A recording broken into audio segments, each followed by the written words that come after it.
Bismillah. Alhamdulillah. Jika video ini muncul di berandamu, yakinlah ini bukanlah suatu kebetulan. Namun bisa jadi ini adalah petunjuk dari Allah untukmu, sebuah teguran lembut, sebuah panggilan halus agar kamu kembali memperbaiki hubunganmu dengannya. Mungkin hatimu sedang lelah. Mungkin doamu terasa lama dikabulkan. Atau mungkin rezekimu terasa sempit, padahal usaha sudah dilakukan, ikhtiar sudah dijalani, dan sholat malam pun tidak pernah kamu tinggalkan. Namun pernahkah kita merenung dengan jujur? Bukan soal seberapa sering kita bangun di sepertiga malam, tetapi bagaimana adab, kebiasaan, dan perilaku kita di siang hari. Karena tahajud bukan hanya soal berdiri lama dalam gelap, tetapi tentang hati yang bersih, niat yang lurus, dan kebiasaan yang tidak merusak pahala yang sudah susah payah kita kumpulkan. Sahabat beriman, sebelum kita lanjut lebih dalam, izinkan saya mengajakmu untuk menekan tombol subscribe. Bukan sekadar mendukung channel ini, tetapi sebagai niat baik agar setiap ilmu yang kamu dengar menjadi amal jariah. Semoga Allah membalas kebaikanmu dengan kesehatan yang sempurna, hati yang tenang, dan rezeki yang dilapangkan dari arah yang tidak disangka-sangka. Tahajud adalah ibadah yang sangat mulia. Ia adalah sholatnya orang-orang yang rindu. Sholatnya para hamba yang ingin berbicara dengan Tuhannya tanpa perantara. Namun betapa banyak orang yang rajin tahajud, tetapi hidupnya terasa berat, urusannya seret, dan rezekinya seperti tertahan. Bukan karena tahajudnya sia-sia, melainkan karena ada kebiasaan-kebiasaan kecil yang tanpa sadar merusak kekuatan amalan tersebut. Salah satu kebiasaan yang sering merusak amalan tahajud adalah menjaga dosa-dosa kecil, seolah itu hal biasa. Lisan yang ringan bergunjing. Jari yang mudah menyebar keburukan. Hati yang senang membicarakan aib orang lain. Padahal setiap dosa, sekecil apapun, adalah penghalang cahaya amal. Tahajud itu cahaya. Dan dosa adalah asap yang menutupinya. Ada pula kebiasaan bangun tahajud, tetapi hatinya penuh kesombongan. Merasa lebih suci karena mampu bangun malam. Merasa lebih dekat dengan Allah dibanding orang lain. Padahal siapapun yang merasa amalnya paling hebat, sejatinya sedang berdiri di tepi jurang kehancuran pahala. Allah tidak melihat panjangnya sholatmu, tetapi kerendahan hatimu. Kebiasaan berikutnya yang sering tidak disadari adalah lalai menjaga sholat wajib. Tahajud dikejar, tetapi sholat subuh sering ditunda. Malam terasa khusyuk, namun siang terasa lalai. Padahal sholat wajib adalah pondasi. Tahajud hanyalah bangunan tambahan. Bangunan seindah apapun akan runtuh jika pondasinya rapuh. Ada juga orang yang rajin tahajud, tetapi masih gemar menunda taubat. Ia tahu kebiasaan buruknya. Ia sadar maksiatnya. Namun berkata dalam hati, nanti saja, aku masih sholat malam. Padahal tahajud tanpa taubat itu seperti mencuci baju bersih dengan air yang kotor. Hasilnya tidak akan benar-benar bersih. Sahabat beriman, tahajud juga bisa rusak karena hati yang dipenuhi iri dan dengki. Tidak suka melihat orang lain bahagia. Tidak rela melihat orang lain lapang rezekinya. Hatinya sibuk membandingkan, bukan mensyukuri. Padahal doa di sepertiga malam sangat membutuhkan hati yang lapang. Dengki adalah racun yang membunuh doa secara perlahan. Kebiasaan lain yang sering diremehkan adalah memutus silaturahmi. Tahajudnya rajin, tetapi hubungannya dengan orang tua renggang. Ia bangun malam, tetapi menyakiti hati ayah dan ibunya. Ia berdoa panjang, tetapi enggan meminta maaf. Padahal ridho orang tua adalah salah satu kunci terbesar terbukanya pintu rezeki. Ada pula kebiasaan tidak menjaga kehalalan rezeki. Mulutnya berdoa dengan air mata. Namun hartanya bercampur dengan yang syubhat. Penghasilannya tidak jelas batas halal dan haramnya. Bagaimana mungkin doa naik ke langit, jika yang mengalir di tubuh adalah sesuatu yang Allah murkai? Tahajud juga melemah, karena kebiasaan berdoa tanpa adab. Doa terburu-buru. Tidak diawali pujian. Tidak disertai sholawat. Tidak ada pengakuan dosa. Seolah hanya daftar permintaan dunia. Padahal doa yang kuat lahir dari hati yang tunduk dan penuh adab. Sahabat beriman, masih banyak kebiasaan lain yang tanpa sadar membuat tahajud kehilangan daya dobraknya. Bukan karena Allah tidak mendengar. Namun karena kita sendiri yang menutup pintu-pintu keberkahan itu sedikit demi sedikit. Jika sampai detik ini kamu masih diberi kesempatan untuk bangun malam, itu adalah tanda cinta. Tanda bahwa Allah belum menyerah padamu. Tinggal satu pertanyaan penting. Apakah kamu siap memperbaiki kebiasaanmu, atau tetap merasa cukup hanya dengan rutinitas? Renungkanlah dengan hati yang jujur. Karena tahajud bukan sekadar ibadah. Ia adalah cermin siapa dirimu sebenarnya di hadapan Allah. Sahabat beriman, jika sampai di titik ini hatimu mulai terusik, jangan buru-buru merasa disudutkan. Karena sejatinya nasihat adalah bentuk kasih sayang Allah kepada hambanya. Tahajud yang benar bukan untuk membuat kita merasa paling taat, tetapi untuk membuat kita semakin sadar betapa lemahnya diri ini. Kebiasaan lain yang sering merusak amalan tahajud adalah terlalu sibuk mengejar dunia di siang hari, hingga melalaikan adab di malam hari. Bangun tahajud, tetapi pikirannya masih dipenuhi target, ambisi, dan kekhawatiran dunia. Saat berdiri sholat, lisannya membaca ayat, namun hatinya sibuk menghitung keuntungan dan kerugian. Tahajud seperti ini tetap bernilai, namun kekuatannya melemah karena hati tidak sepenuhnya hadir. Ada pula kebiasaan meremehkan istighfar. Padahal tahajud yang paling kuat adalah tahajud yang dipenuhi pengakuan dosa. Banyak orang langsung meminta rezeki, meminta kelancaran, meminta kemudahan, tanpa lebih dulu merendahkan diri dan mengakui kesalahan. Seolah lupa bahwa dosa adalah penghalang terbesar turunnya keberkahan. Sahabat beriman, tahajud juga rusak karena kebiasaan mengeluh berlebihan. Mengeluh pada manusia, bukan mengadu kepada Allah. Mulutnya penuh keluhan, hatinya penuh keluh kesah, tetapi lisannya jarang memuji.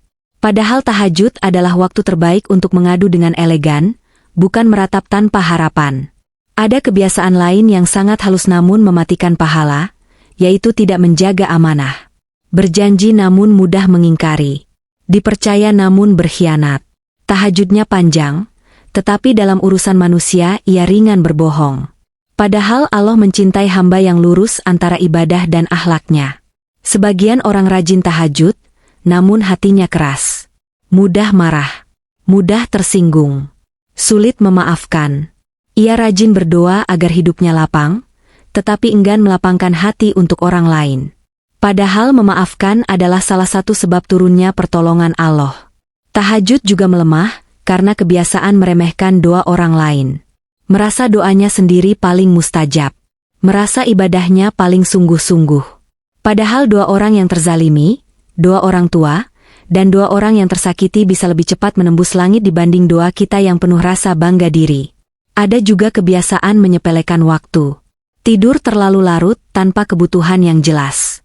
Menghabiskan malam dengan hal sia-sia, lalu memaksa bangun tahajud dalam keadaan tubuh dan hati tidak siap. Akhirnya sholat terasa berat, bacaan terasa cepat, dan kehusyukan sulit diraih. Sahabat beriman, tahajud bukan ibadah yang dipaksakan. Ia adalah panggilan cinta. Jika kita mengotori siang dengan maksiat, lalu berharap malam dipenuhi keberkahan, itu adalah ketimpangan yang perlu diperbaiki. Allah Maha Pengasih, tetapi Dia juga Maha Adil.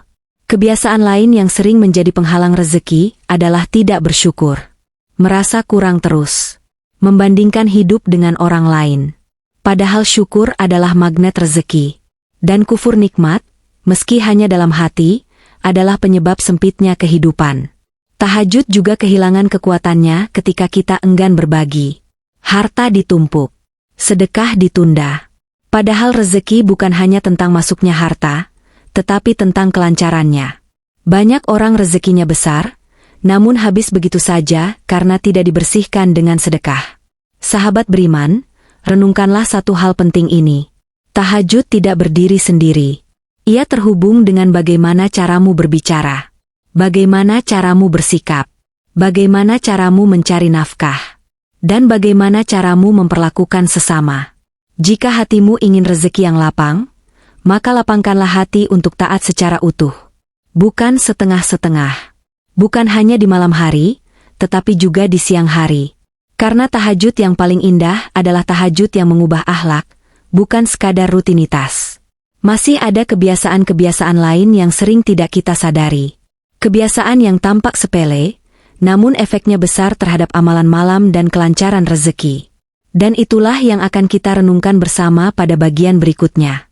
Sahabat beriman, semakin lama kita menapaki jalan tahajud, Semakin kita sadar bahwa yang paling berat bukanlah bangun di sepertiga malam, tetapi menjaga hati tetap bersih sepanjang hari.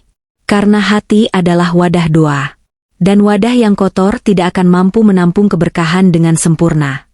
Salah satu kebiasaan yang sering luput diperhatikan adalah meremehkan doa untuk orang lain. Kita sibuk berdoa untuk diri sendiri, untuk rezeki kita, untuk urusan kita, namun pelit mendoakan kebaikan bagi saudara kita.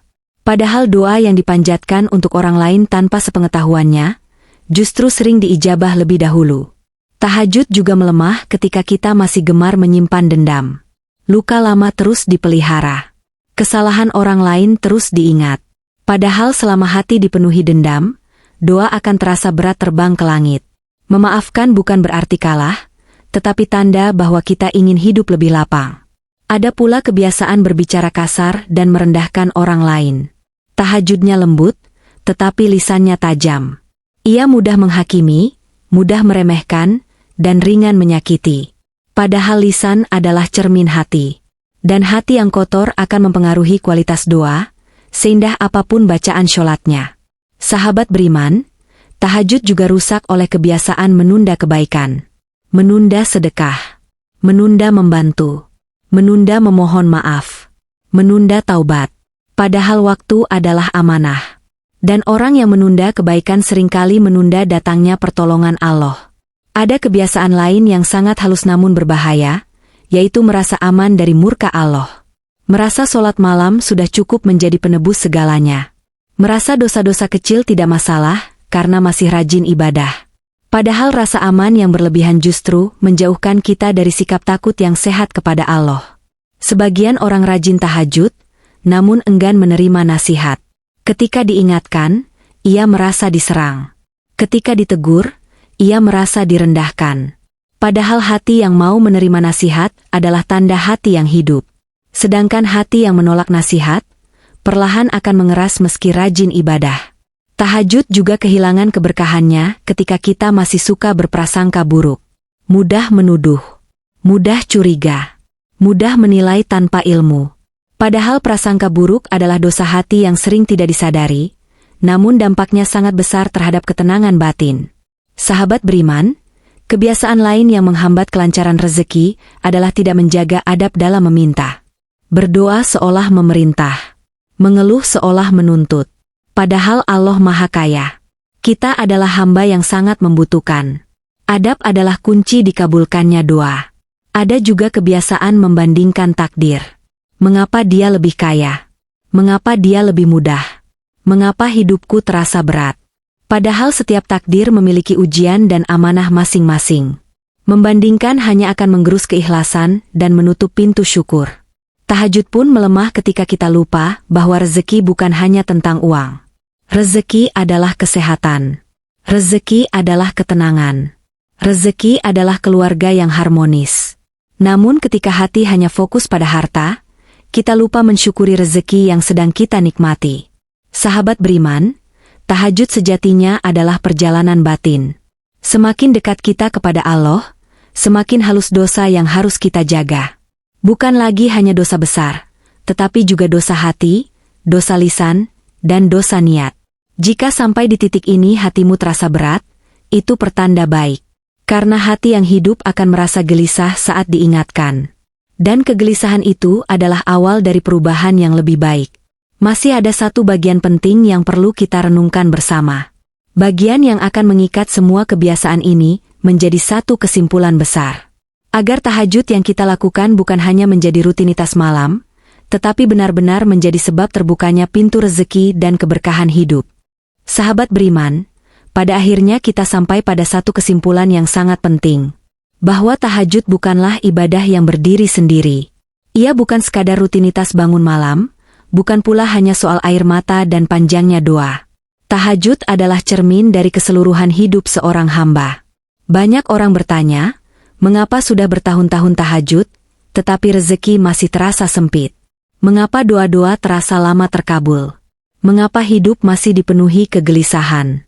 Jawabannya seringkali bukan pada kurangnya ibadah malam, tetapi pada kebiasaan siang yang belum dibenahi. Tahajud akan kehilangan kekuatannya ketika kita masih gemar menyakiti perasaan orang lain.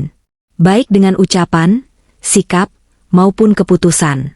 Karena doa orang yang tersakiti bisa menjadi hijab bagi doa kita sendiri. Dan tidak ada amalan sunnah yang mampu menutupi kezaliman yang disengaja. Sahabat beriman, kebiasaan lain yang sering menjadi penutup keberkahan adalah hidup tanpa niat yang lurus. Beribadah demi pujian. Berbuat baik demi pengakuan. Sholat malam demi disebut soleh. Padahal Allah hanya menerima amalan yang dilakukan dengan ikhlas, meski kecil dan sederhana. Tahajud juga menjadi lemah ketika kita lupa memperbaiki hubungan dengan sesama. Sholat malamnya panjang, tetapi mudah memutus silaturahmi. Ia rajin berdoa, namun enggan menyapa. Padahal silaturahmi adalah salah satu sebab dilapangkannya rezeki dan dipanjangkannya umur. Ada pula kebiasaan terlalu fokus pada hasil, namun lupa pada proses. Berdoa agar cepat kaya. Berdoa agar segera sukses. Namun tidak sabar menjalani ujian. Padahal Allah sering menunda bukan karena tidak mengabulkan, tetapi karena sedang membentuk kesiapan hati kita. Sahabat beriman, tahajud akan semakin bercahaya ketika diiringi dengan rasa tawakal yang benar. Berusaha dengan sungguh-sungguh. Berdoa dengan rendah hati. Lalu menyerahkan hasil sepenuhnya kepada Allah tanpa protes dan tanpa prasangka buruk. Karena rezeki yang penuh berkah sering datang melalui jalan yang tidak pernah kita duga. Kebiasaan terakhir yang sering menghancurkan nilai tahajud adalah berhenti berbuat baik saat diuji. Ketika doa belum dikabulkan, ibadah mulai dikurangi. Ketika hidup terasa berat, sholat malam mulai ditinggalkan. Padahal justru di saat itulah tahajud paling dibutuhkan. Sahabat beriman, jika selama ini tahajudmu terasa berat, rezekimu terasa seret, dan hidupmu terasa sempit, maka jangan buru-buru menyalahkan takdir. Periksalah kembali kebiasaanmu. Perbaiki niatmu. Luruskan akhlakmu. Bersihkan hatimu. Karena Allah tidak pernah menutup pintu bagi hamba yang ingin benar-benar kembali. Ingatlah, tahajud bukan untuk orang yang sempurna. Tahajud adalah untuk orang yang ingin diperbaiki. Bukan untuk mereka yang merasa suci. Tetapi untuk mereka yang sadar betapa banyak kekurangannya. Semoga setelah video ini, tahajudmu bukan hanya lebih rajin, tetapi juga lebih bermakna. Bukan hanya menenangkan hati, tetapi juga membuka pintu rezeki yang penuh keberkahan. Jika kamu merasa video ini bermanfaat, niatkan dalam hati sebagai ilmu yang ingin diamalkan. Dan jika kamu sudah menekan tombol subscribe, semoga Allah menjaga kesehatanmu, melapangkan rezekimu, menenangkan hatimu, dan mengabulkan doa-doamu satu persatu, pada waktu terbaik menurutnya. Karena ketika tahajud dan akhlak berjalan seiring, maka keberkahan akan datang. Bukan hanya dalam rezeki, tetapi dalam seluruh perjalanan hidupmu.